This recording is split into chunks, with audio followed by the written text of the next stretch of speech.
Hola, ¿qué tal? Es un gusto que nos acompañe a través de Tele Yucatán. A continuación, nuestro corte informativo.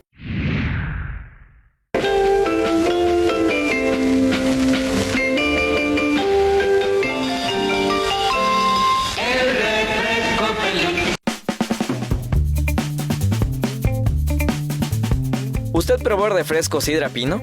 Pues bien, su sabor está de regreso. El primer lanzamiento de refresco con sabor a recuerdos encantó a cientos de personas. El empresario Said Farah decidió evocar el recuerdo de los yucatecos, de su infancia o de aquellos momentos memorables. Entonces pensó en una bebida que lo generara. Por más de un año, muchas pruebas y cientos de catadores de la bebida, surgió Negra, el refresco con sabor a recuerdos. Estuvimos 1 año y 2 meses ahí jugando con todo esto.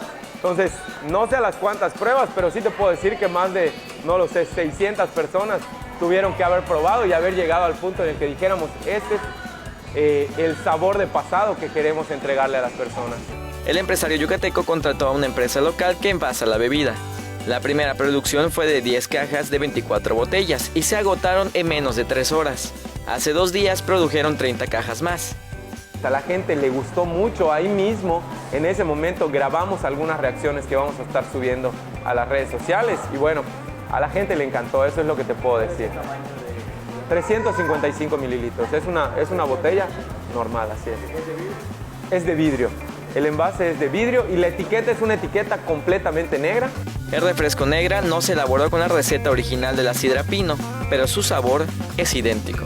Con imágenes de Adriana Redondo, César Gómez, Tele Yucatán te informa.